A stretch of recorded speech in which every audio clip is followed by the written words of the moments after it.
Ada.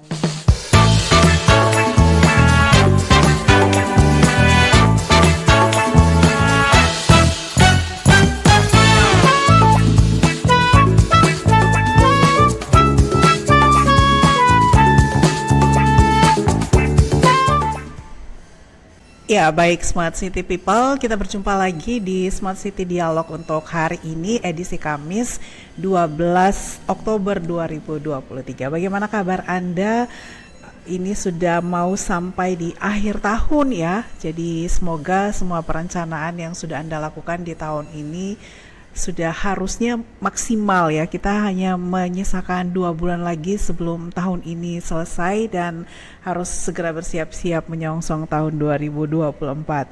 Baik, Smart City People, kita mengetahui sudah beberapa kali diangkat di perbincangan ini bagaimana dampak dari musim kemarau panas atau yang dikenal dengan El Nino ini menjadi faktor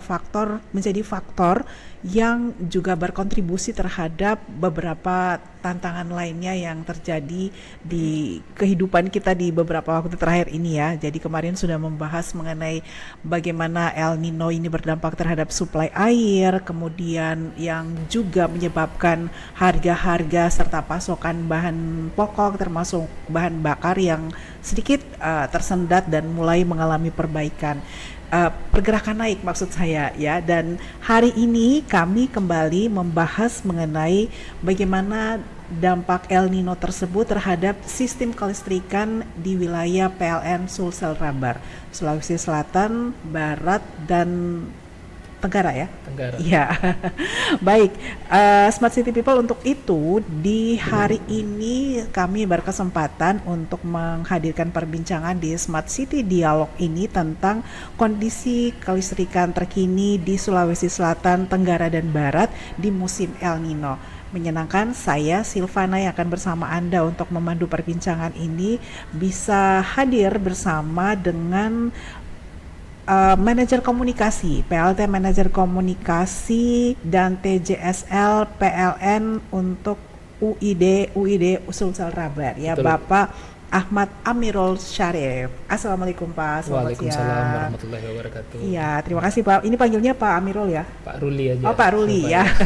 Oke, terima kasih Pak Ruli ya untuk waktunya sudah hadir di studio podcast live kami di smartcitymakassar.com yang Anda bisa saksikan melalui smartcitymakassar.official. Kalau tidak sempat nonton live-nya nanti bisa tune in lagi untuk mendengarkan kembali perbincangan dan menyaksikan ya sekarang untuk perbincangan kami bersama Pak Ruli dari manajer komunikasi PLN Sulsel Rabar ya, tentang mungkin pasti bertanya-tanya nih kenapa mati-mati lampu lagi apa dan lain sebagainya ya, apa sih yang sedang terjadi di PLN dan bagaimana upaya PLN mengantisipasi musim kemarau panjang ini ya. Oke, jadi ini pasti akan sangat bermanfaat untuk kita. Langsung saja kalau begitu saya ke Pak Ruli ya. Pak Ruli, mungkin bisa dijelaskan dulu nih Pak Ruli, di dalam hingga mungkin kurun waktu setahunan ini ya, karena ini sudah mau habis selesai, seperti apa gambaran dari sistem kelistrikan di wilayah Sulsel Rabar, apa-apa saja yang terlepas dari musim ya, musim El Nino pasti ada terjadi upaya-upaya yang terus dilakukan oleh PLN. Betul. Silakan Pak. Baik, izin Mbak. Jadi saya menginformasikan bahwa secara natural atau normalnya ya, sistem kita itu bisa lebih dekat Pak. Ya, baik. Udah jelas ya? Iya.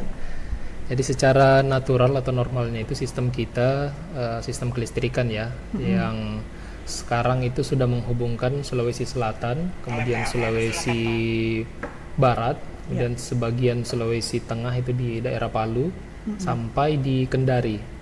Itu sudah interkoneksi namanya. Jadi sistem itu, dari sistem yang terkoneksi itu sebetulnya secara normal sudah dalam keadaan surplus. Jadi untuk beban puncak sendiri itu kan sekitar 1.600 sampai 1.700 megawatt. Sementara daya pembangkit kita itu di sekitar 2.400. Jadi memang secara sistem kita masih surplus. Jadi masih bisa melayani pelanggan atau pertumbuhan ya, baik itu investor yang ingin masuk sebetulnya masih bisa. Namun secara kondisi karena yang tadi sudah dijelaskan secara kondisi El Nino yang lumayan panjang, ini juga tahun-tahun sebelumnya tidak terjadi seperti ini ya, tidak separah ini ya, tidak separah ini. Jadi secara sistem tadi itu yang saya sebutkan 2.400 megawatt itu 43%-nya itu kita bergantung pada energi baru terbarukan, energi yang ramah lingkungan ya, yaitu di PLTA, pembangkit listrik tenaga air, kemudian PLTB, tenaga bayu atau angin ya, dan ada PLTS juga, walaupun masih kecil ya yang masuk di sistem. Nah, di energi baru terbarukan itu tentunya sangat bergantung ya dengan kondisi cuaca, kondisi lingkungan juga ya. Karena kita tahu sendiri El Nino panjang, musim panas yang panjang ini, kekeringan, tidak ada hujan. Yaitu kita sangat bergantung sekali di air ya khususnya. Jadi ada 3 pembangkit PLTA yang lumayan besar, yaitu di Poso, PLTA Poso, kemudian PLTA Malea dan PLTA Bakaru. Iya, Bakaru. Iya, Bakaru. Jadi ketiga PLTA itu yang biasanya memproduksi sekitar 800 megawatt tenaga listrik, itu sekarang cuma bisa memproduksi 200. Karena keterbatasan air tadi itu ya. Itu sangat signifikan ya. Sangat signifikan dan sangat berpengaruh ya ke sistem kelistrikan. Oke, berapa banyak yang terganggu dari jumlah yang sangat turun tersebut, Pak Ruli? Jadi karena turunnya pembangkit ini, turunnya kapasitas pembangkit ini tentunya sangat berpengaruh ke pelanggan ya. Pemakaian pelanggan yang sudah besar sekarang itu kita tidak mampu melayani semua full. Jadi perlu dilakukan manajemen beban. Manajemen beban itu artinya ada yang dilakukan atau dilepas sebagian beberapa pelanggan supaya yang lain bisa menyala. Seperti itu. Jadi kita mengatur sedemikian rupa bagaimana semaksimal mungkin ya, supaya yang dirasakan oleh masyarakat itu tidak terlalu besar atau tidak terlalu lama. Makanya kami menghimbau ke masyarakat sebetulnya untuk bisa menggunakan listrik juga seefisien mungkin. Oke, ya Pak Ruli. Kondisi ini merata kan berarti ya merata yang tadi saya jelaskan di semua wilayah di bawah Sulsel Kabar begitu ya, Kendari, Sulawesi Selatan ya, sampai Sulawesi ya berarti sampai sedikit Sulawesi Tengah, kemudian sampai Sulawesi Tenggara. Tapi kalau yang di utara terpisah sendiri sistemnya. Iya. Dan kabarnya kan musim ini masih akan panasnya ya. Mungkin kemungkinan ya dari BMKG yang sering kali disebutkan itu masih akan melompat ke tahun depan ya. Kira-kira PLN sendiri antisipasinya seperti apa, Pak? Jadi sudah ada beberapa kegiatan yang kami lakukan untuk mengantisipasi ini, untuk memitigasi ya. Jadi terkait kondisi cuaca, kita sudah berkoordinasi dengan provinsi, baik itu Sulsel, Sulteng dan Sulbar juga, terkait modifikasi namanya TMC ya, teknologi modifikasi cuaca. Nah, jadi kita merencanakan membuat hujan buatan. Hujan buatan bekerja sama dengan Nusantara Power ya, anak perusahaan pembangkit kita, itu untuk melaksanakan TMC di daerah aliran Sungai Mamasa yang mensuplai ke Malea dan Bakaru. Di daerah Sulawesi Barat dan Sulawesi Tengah ya. Nah, itu sudah kami lakukan. Kemudian sudah berjalan, Pak? Sudah sementara on progress. Kemudian kita juga mengoptimalkan pembangkit-pembangkit yang masih tenaga fosil ini, yang tidak bergantung ke air. Itu kami optimalkan untuk ditunda dulu pemeliharaannya. Kemudian jadi kita maksimalkan operasinya ya untuk yang lain. Kemudian kita juga sementara on progress untuk menambah kapasitas pembangkit ya, pembangkit tenaga diesel. Seperti itu. Iya, oke. Itu dia ya. Jadi Smart City People, segala macam upaya sudah terus dilakukan untuk mengantisipasi cuaca. Salah satunya tadi TMC ya, teknologi modifikasi cuaca, yaitu mengupayakan bagaimana ada hujan buatan ya.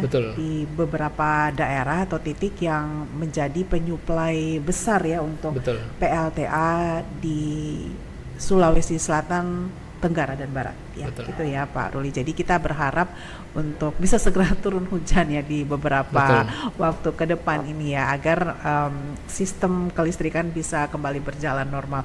Nah Pak Ruli, dengan adanya upaya-upaya tadi yang sudah dilakukan oleh PLN, artinya mungkin upaya lainnya untuk bagaimana melakukan penggiliran ya beban tersebut, beban listrik tersebut, agar distribusi listriknya juga masih bisa tetap kita rasakan maksimal ke masyarakat, itu seperti apa Pak yang dilakukan? Iya, jadi mungkin untuk 3 minggu terakhir kemarin ya, 2 minggu terakhir kemarin itu kami melakukan manajemen beban istilahnya ya. Iya, manajemen beban. Iya, manajemen beban untuk beberapa masyarakat. Itu yang kami atur, setiap pelanggan itu maksimal merasakan itu padam sampai 3 jam. Iya. Ya, jadi kami atur tidak bisa melebihi waktu itu. Kemudian itu juga kami sampaikan 1 hari sebelumnya ya. Jadwal itu kami sampaikan 1 hari sebelumnya di Instagram, di sosial media kami. Itu bisa dipantau di masing-masing unit juga ada.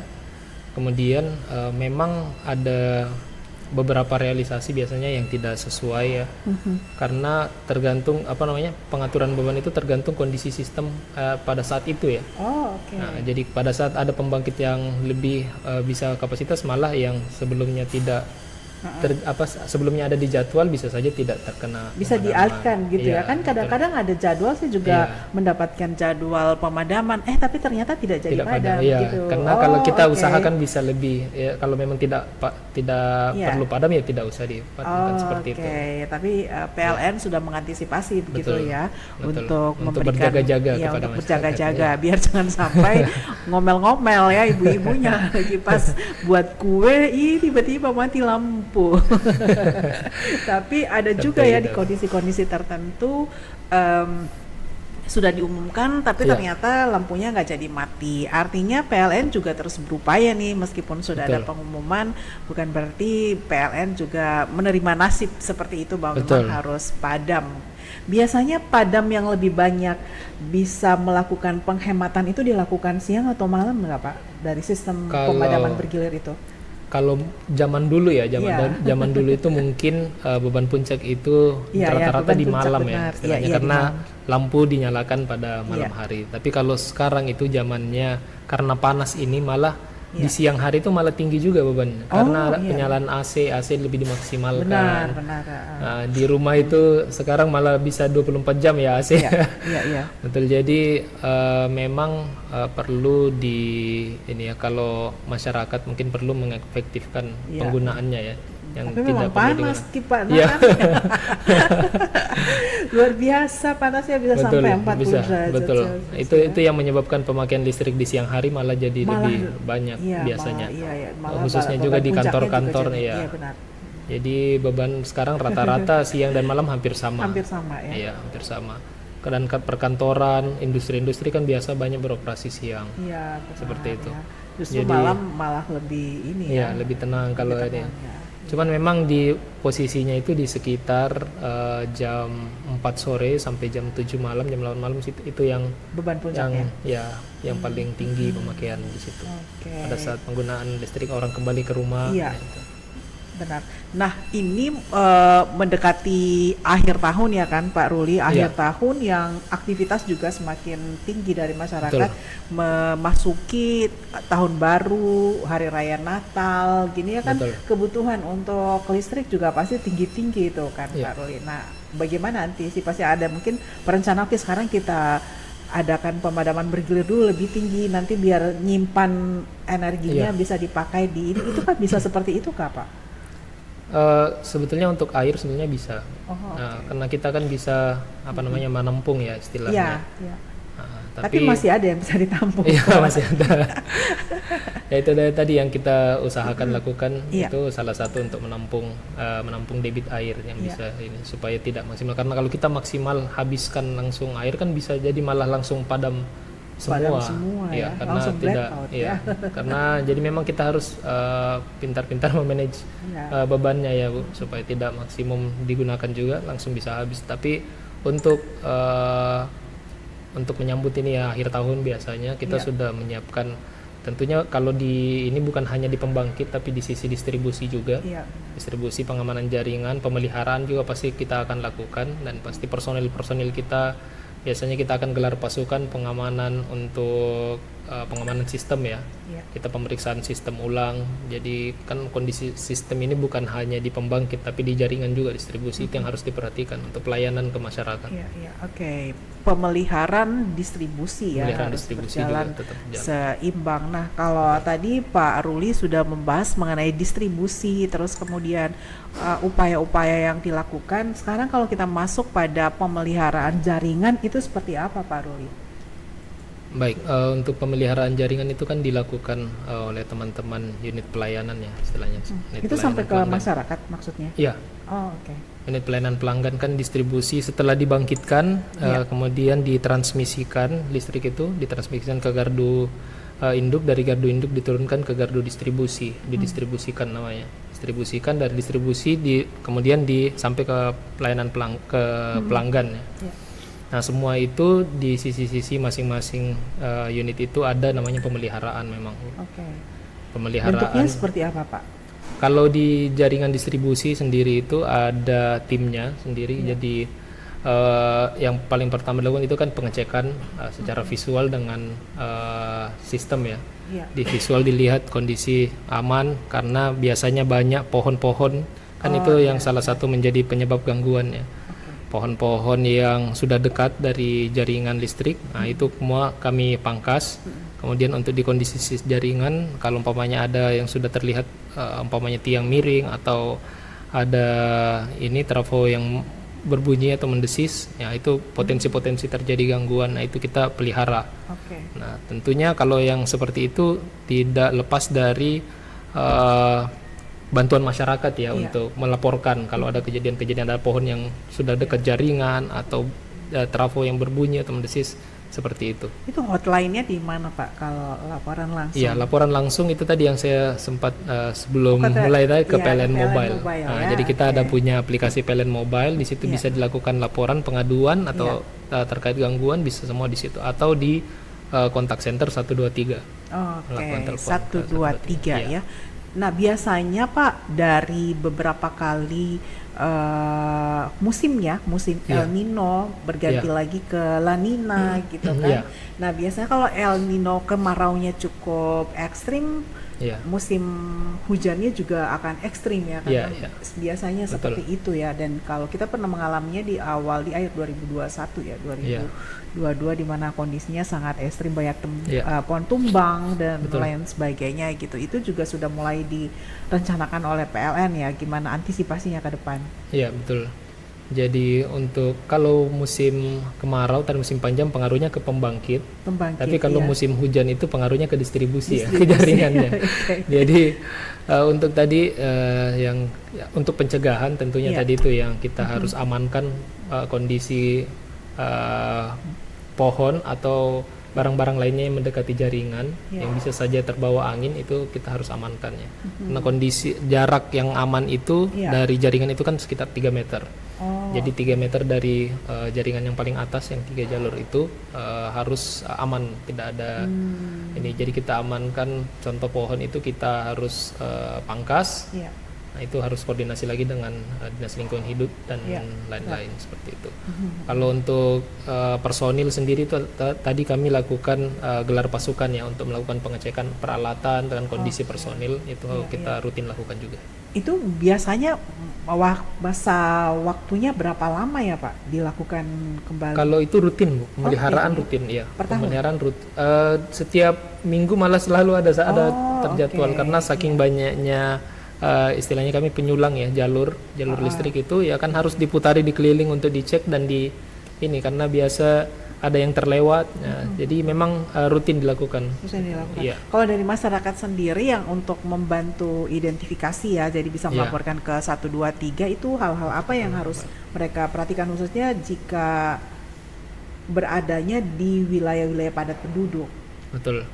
Jadi contohnya itu yang tadi saya sampaikan, bahwa kalau jaringan tegangan menengah ya istilahnya, yang 3 kabel di atas yang besar itu kalau sudah ada yang mendekati, contohnya kayak spanduk atau tiang-tiang bambu ya, tiang antena TV, mohon langsung segera dilaporkan, jangan mengambil tindakan sendiri ya untuk mengamankan, karena bisa saja itu sudah ada induksinya yang sudah sangat berbahaya. Jadi jangan mengambil tindakan sendiri, mohon langsung segera dilaporkan dan dijauhi tempat-tempat dan juga biasanya anak-anak itu ini ya main layangan ya. Main layangan, iya. benar. Ya, Kalau main layangan itu jangan sampai dia berada di dekat jaringan. Seperti itu. Oke, ini hal-hal yang harus diperhatikan ya. Untuk Anda Smart City People, PLN sudah terus berupaya dan semoga Anda bisa sekarang mendapatkan ilmunya, mendapatkan manfaatnya dari perbincangan saya dengan Pak Ruli. Apa-apa saja sebenarnya PLN sudah melakukan upaya secara terus-menerus untuk memaksimalkan distribusi listrik kepada masyarakat gitu ya, Pak Ruli.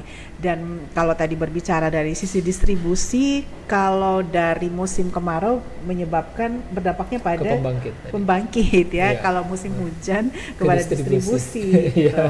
Jadi semuanya tetap harus mendapatkan perhatian dari PLN. Tentunya manajemen sistem kelistrikan ini menjadi satu paket yang terus diupayakan agar segala sesuatunya bisa berjalan maksimal. Kita sebagai masyarakat pengguna listrik juga jangan lupa membayar listriknya tepat waktu. Betul. Gitu kan.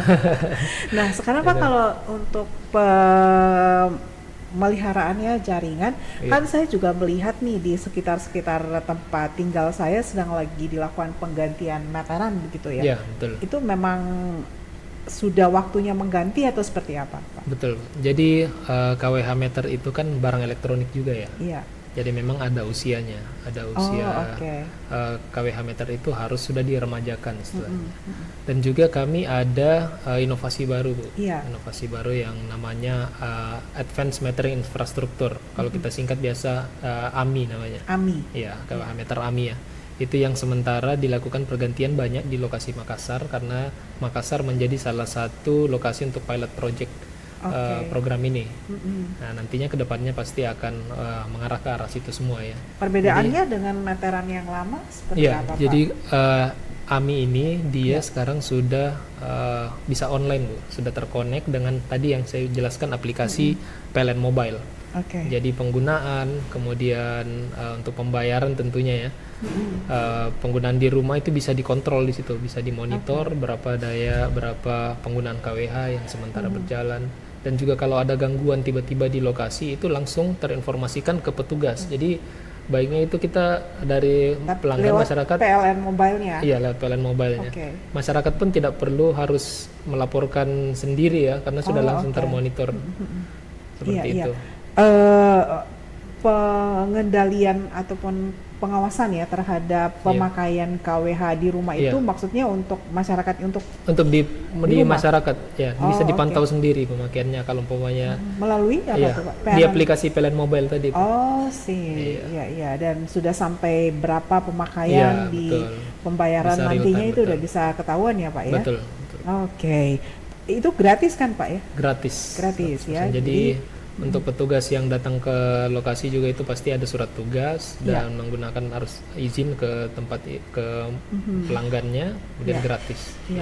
Kalau tadi Pak Ruli menyampaikan ada masa waktunya penggantian meteran, itu biasanya berapa lama, Pak?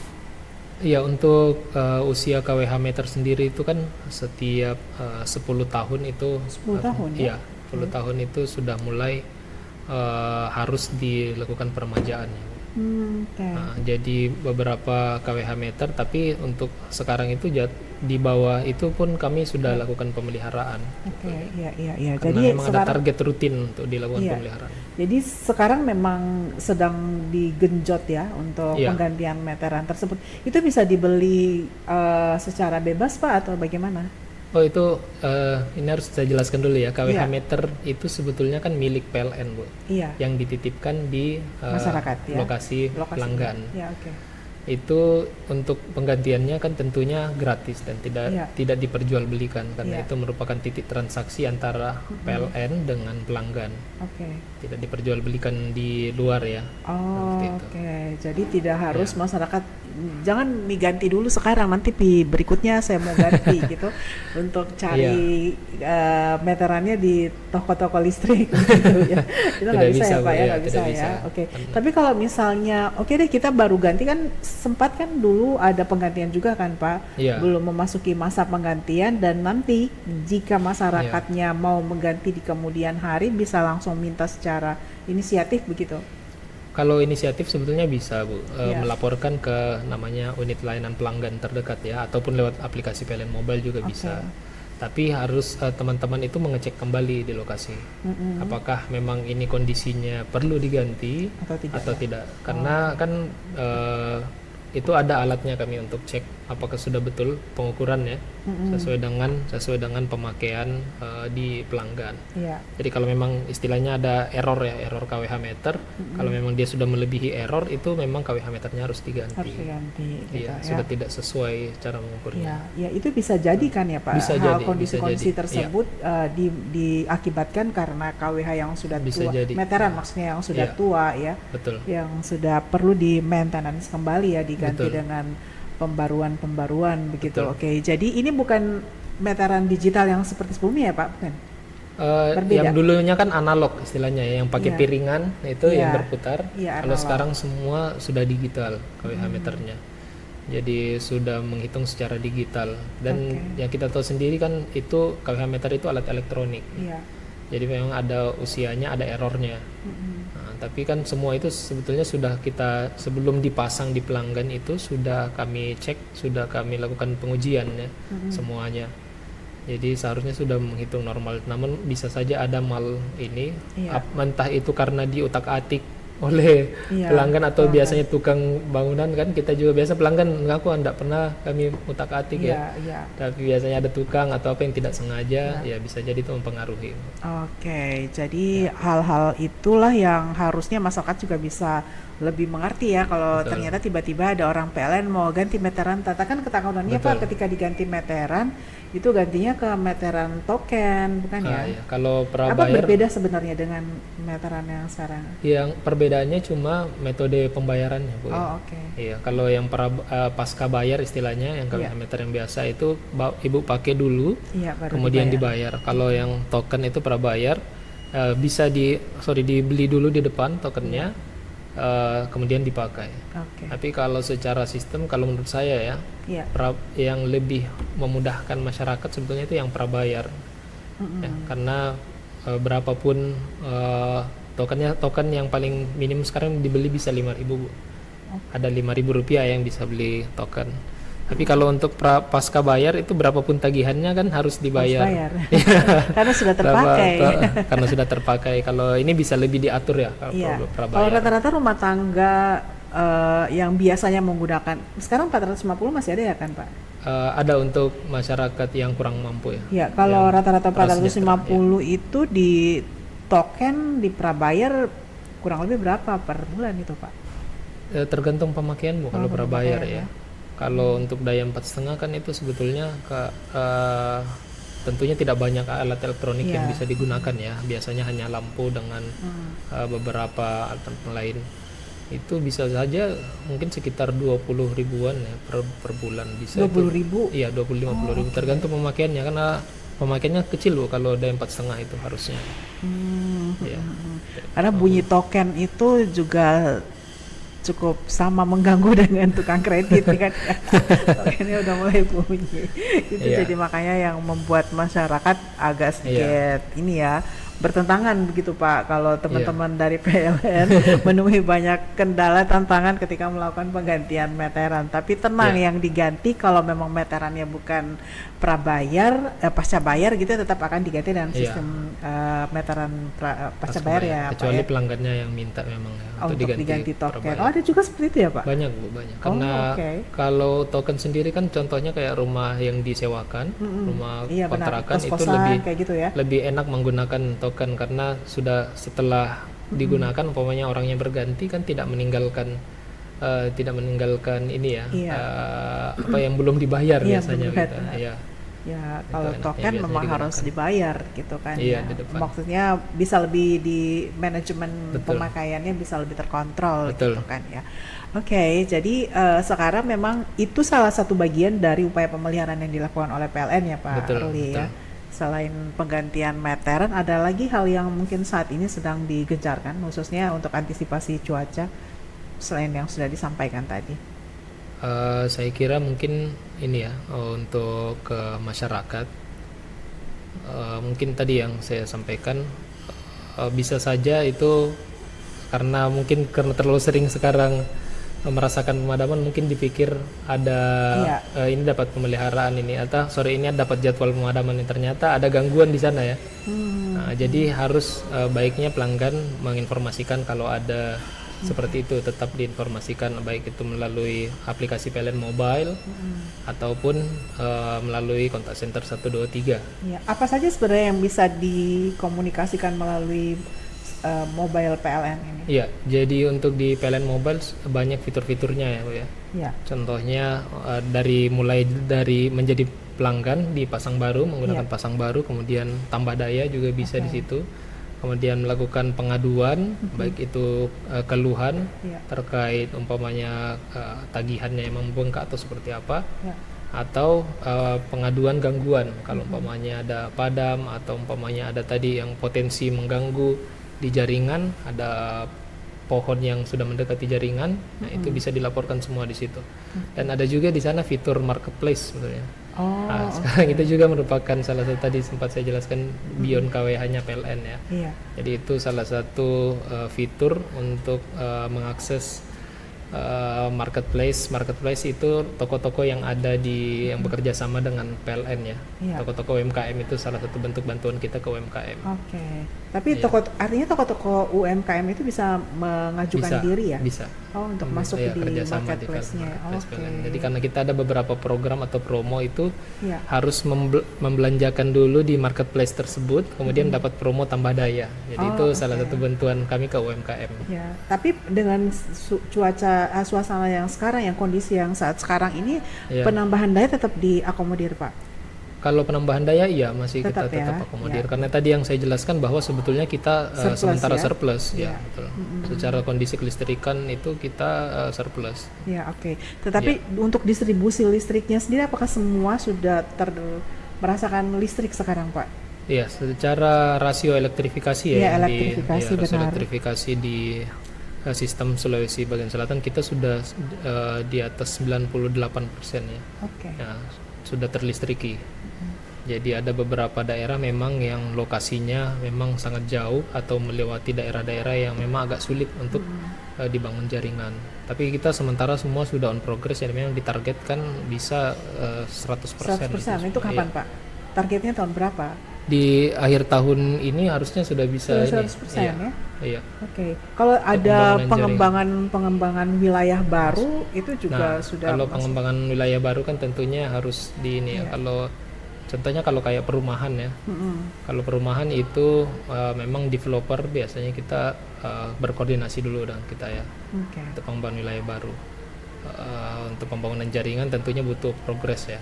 Tapi kalau berbicara untuk wilayah Sulawesi Selatan saja semuanya sudah ya, Pak? Sudah Iya, 100% betul. ya? Iya, Untuk Sulawesi Selatan saja, untuk Untuk elektrifikasinya Sulawesi, iya, sudah 100% ya? betul. Ya. Oke, jadi ini pasti kerja keras yang sudah dilakukan oleh PLN ya, Pak Ruli.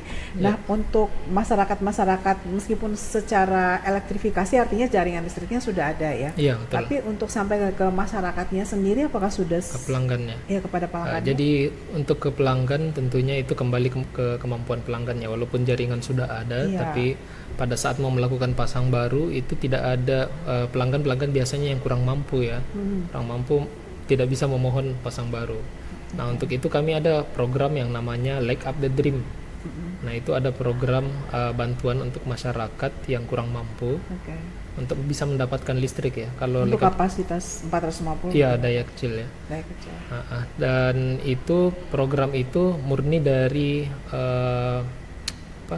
pengeluaran pegawai PLN. Oh, Jadi bukan oke. dari ya kantor. Jadi ini kayak apa ya namanya, sumbangan dari Sumbangan pegawai ya? PLN. Iya. Iya, betul. Iya, iya. Itu Dengan hal-hal yang seperti itu untuk masyarakat yang menikmati listriknya sendiri itu iya, sudah merata begitu ya Pak Ruli? betul, iya, Sudah sangat merata ya, iya, khususnya di Sulawesi Selatan betul. tentunya ya. Masih adakah daerah atau wilayah-wilayah pengembangan baru yang tadi kalau masuk di 98% itu belum ada Sudah, ya. jaringan, khususnya di Sulsel? Kalau yang agak sekarang Sulsel di atau Sulsel, Barat ya Pak? iya di Sultra juga yang agak, Yang Sulsel, oh iya. oke. Di Sultra yang pengembangannya itu yang khususnya di daerah yang isolated ya, yang terpisah dari Iya, jaringan seperti di pulau-pulau. iya. Nah, itu kan sebetulnya bukan belum menikmati listrik, cuman belum maksimal ya. Karena Hmm, kapasitas pembangkit yang terbatas, tapi kami juga sudah menaikkan itu ya. Yang awalnya masih hanya 6 jam merasakan listrik, sekarang ada beberapa lokasi yang sudah bisa menikmati listrik 12 sampai 24 jam. Seperti itu. oke. Kalau 12 jam berarti pagi sampai sore Biasanya atau sampai sore pagi? sampai pagi Sampai ya. paginya lagi Nah, ya, karena siang. kan di pagi siang hari itu masyarakatnya kan biasa nelayan ya. Jadi Oh, memang oke. lebih Iya. butuh di malam hari. Di malam hari Iya. ya. Iya, iya. Baik, Pak Ruli, ini kita sudah mau selesai. Oh, masih ya, masih ada waktu sekitar 15 menit lagi Iya. ya, Pak Ruli. Permintaan masyarakat sendiri seberapa tingginya sekarang untuk Ya. apa ya, pasang baru kah, tambah daya kah, kayak gitu? Ya sudah, saya kira untuk di Sulawesi Selatan sendiri pertumbuhan sudah sangat sangat tinggi ya. Permintaan pasang baru baik itu bisnis, baik itu rumah tangga, perumahan sudah sangat tinggi ya. Ya, dan Jadi semuanya memang masih listrik. bisa diakomodir ya, Pak ya? Iya, untuk secara tadi sistem yang tadi saya sampaikan bahwa kita surplus berarti bisa mengakomodir secara pembangkit ya. Oke. Untuk jaringan sendiri tentunya itu dibutuhkan koordinasi lebih awal ya untuk Ya. pembangunan jaringan, contoh untuk perumahan ya. Tapi kalau untuk tambah daya, kapasitas daya itu langsung bisa kita akomodir sebetulnya karena jaringan sudah ada biasanya. Oke. Kita juga melakukan pemeliharaan terus di jaringan distribusi di trafo, nah, itu Berapa untuk sekarang meningkatkan totalnya, kapasitas. Pak? Pelanggan ya? Sekarang Kira-kira total 3,7 juta pelanggan. 3,7 juta Iya. pelanggan ya. Iya, Dan kebutuhannya berapa itu, Pak? Untuk distribusi listrik. untuk Tadi berapa yang ya, Pak, tadi sebutkannya? 1600 sampai 1700 MW megawatt. Megawatt di Iya. seluruh Sulsel Rabar. Iya. Sulsel Rabar ya. Sistem Oke. Sulbaksel namanya. Ya, jadi tadi kalau bilang surplus kebutuhannya di bawah tadi ya. Iya, betul. Ada di sekitar Dia, itu kalau 1.400. pembangkit kami kan bisa sampai 2400 2500 Iya. lumayan. Pak, kalau misalnya kan kondisi El Nino atau panas-panas ini kan bisa Iya. saja berlangsung setiap tahun gitu kan. Betul. Apakah ada cara lain selain kita berharap di PLTA? Yang tapi kan memang dari gambaran Pak Ruli tadi PLTA ini menjadi Energi yang bersih yang ya masih tergantung. berkontribusi besar ya Iya, terhadap sistem kelistrikan di Sulsel Rabar. Tapi antisipasi untuk nanti terjadi lagi tahun depan dengan Iya. pemanasan global ini Iya. seperti apa, Pak?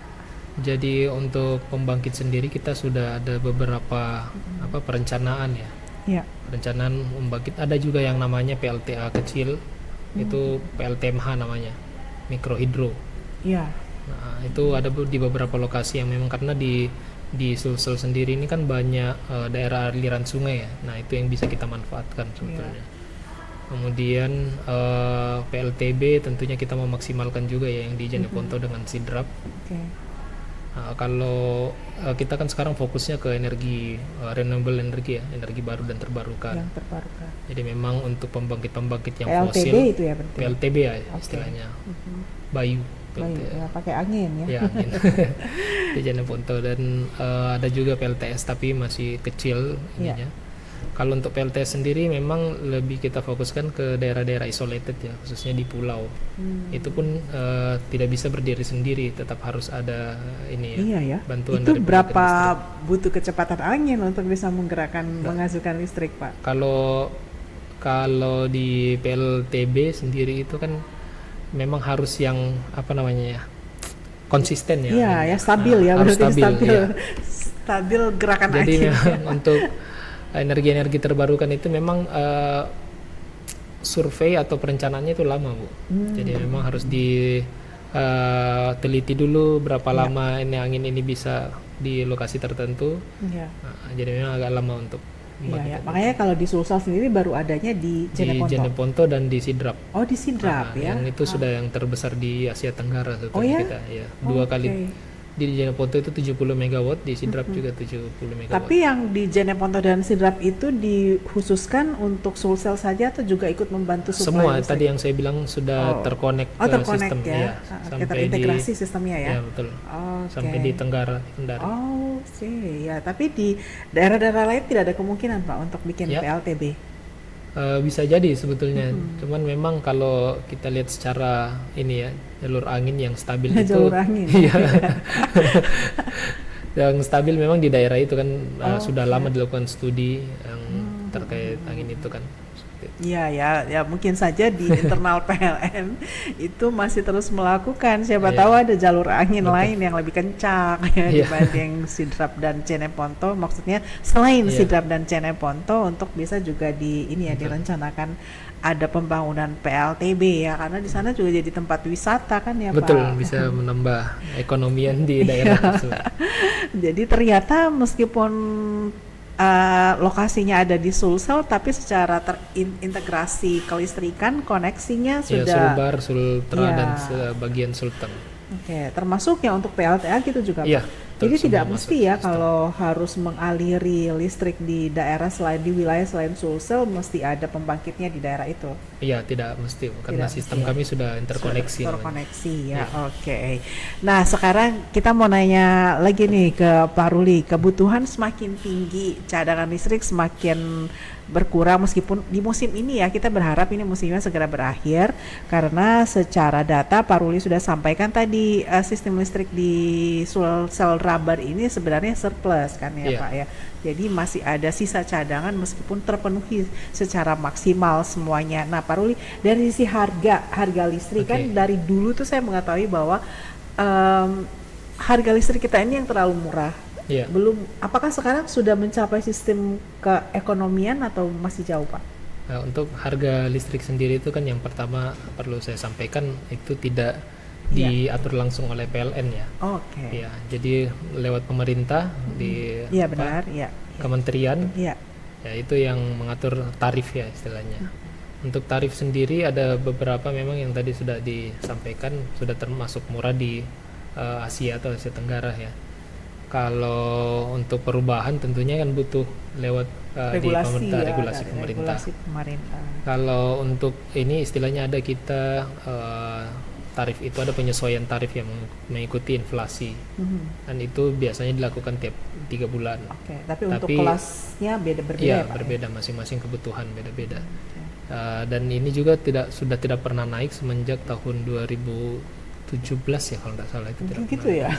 2017 tarif listrik memang belum pernah berubah. Karena kalau berubah lagi ya PLN mesti siap-siap nih didatangi. Jadi sebenarnya kalau protes ke PLN terhadap harga itu masih kurang tepat ya Pak ya, karena PLN tugasnya mendistribusi listrik ya, tidak mengatur harga. Gitu ya. Ini pesan-pesan ya buat teman-teman yang jika ingin bertanya kenapa naik lagi ini harganya listrik ya, padahal dari Pak Ruli datanya harga listrik itu sudah tidak pernah naik lagi dari tahun 2017 ya secara umum, tapi memang ada harga listrik yang mengikuti inflasi untuk klasifikasi ya pengguna yang mungkin menengah atas ya, industri ya Pak. Bisnis dan industri. Bisnis dan industri. Kalau untuk kelas rumah tangga ya itu dia tadi kita masih menikmati harga listrik yang termurah di Asia Tenggara. Kita belum mencapai sistem harga keekonomian listrik ya, dari produksi, pemeliharaan jaringan, pengadaan dan lain sebagainya gitu ya Pak Ruli. Maka PLN juga memberikan sumbangan tadi ya kepada masyarakat kurang mampu. Ada program-program yang seperti itu dari inisiasi pegawai sendiri. Pegawai ya, untuk semuanya bisa menikmati listrik ya. Sekarang kita berharap sih cuacanya bisa kembali bisa kembali normal gitu ya. Musim panas ini yang sudah semakin panas itu bisa setidaknya mereda gitu ya kan Pak Rul. Tapi dari komunikasi PLN tentu juga dengan BMKG ya, melakukan dengan instansi-instansi yang terkait banyak. Instansi terkait begitu, gambarannya memang masih akan cukup lama ya Pak Ruli. Iya, kalau informasi dari gubernur sendiri kan sudah mengeluarkan ini kemarin ya, himbauan ya sampai dengan akhir Oktober ini. Oke, kita sudah bisa berharap hujan ya, Pak. Iya. Tapi dari BMKG tentunya masih memantau ya. Mudah-mudahan ada perubahan lagi, itu kita butuh doa dari masyarakat juga ya. Dan secara doa sebetulnya dari PLN juga kita pernah melakukan sholat istisqa untuk meminta hujan ya, karena memang sudah parah sekali. Ada waktu itu di depan kantor PLN di lapangan di Ertasning. Nah, itu sudah kita lakukan. Kalau TMC sendiri itu hanya dilakukan di titik-titik tertentu atau bisa secara merata, itu bisa diupayakan? Ya, untuk TMC sendiri kan tentunya kita fokus ke daerah aliran sungai tadi itu ya, untuk menyuplai ke PLTA. Oh iya, karena memang untuk pelaksanaan itu kan butuh koordinasi yang banyak juga, Pak ya. Untuk banyak lokasi agak sulit untuk dilakukan. Masih ada yang pakai bahan bakar kan berarti, Pak ya? Yang mana? Pembangkitnya. Untuk sekarang yang sudah mulai masuk lagi kan untuk membantu, biasanya kita untuk istirahat, untuk backup saja ya. Pembangkit listrik tenaga diesel yang diesel, solar. Itu yang biasanya cuma membackup kalau umpamanya padam, ini masuk operasi semua. Tapi kalau umpamanya kondisi normal itu yang diesel kita istirahatkan. Karena biayanya juga mahal ya, Pak ya, untuk betul. PLTD ya, solar diesel, ya. Solar ya. Kalau misalnya dimaksimalkan diesel itu sendiri sebenarnya bisa mengcover kebutuhan listrik juga seberapa banyak, Pak? Kalau sekarang kan sudah operasi ini, jadi memang sudah dimaksimalkan juga untuk ada berapa sekarang di Makassar untuk tenaga diesel? Sekarang ada tinggal berapa lokasi nih? 2 lokasi yang di PLTD Tello yang di dan di PLTD Supa di Pinrang. Ya, Supa dan Tello ya. Oke, jadi memang 3 PLTA yang ada ini yang menjadi yang terbesar yang memang memegang peran besar untuk distribusi listrik gitu ya, Pak. Yang sangat berharap kepada air. Jadi mengupayakan mungkin aliran-aliran sungai yang lain yang mungkin bisa diupayakan gitu ya, Pak. Dan program-program ataupun upaya lain yang dilakukan oleh PLN itu adalah TMC tadi. Teknologi modifikasi cuaca ya, untuk bisa membuat hujan buatan gitu ya, untuk membantu PLTA yang ada tadi di beberapa titik, Bakaru, Poso, dan satu lagi Malea itu yang mensuplai listrik besar untuk kawasan Sulsel Rabar. Ini besar ya coveragenya PLN di sini ya. Besar, Bu. Tiga provinsi ya. 3 provinsi tambah satu sebagian di Palu, daerah Palu. Iya, jadi cukup banyak untuk pekerjaan untuk yang harus dimaksimalkan oleh PLN dalam mendistribusikan listrik hingga saat ini.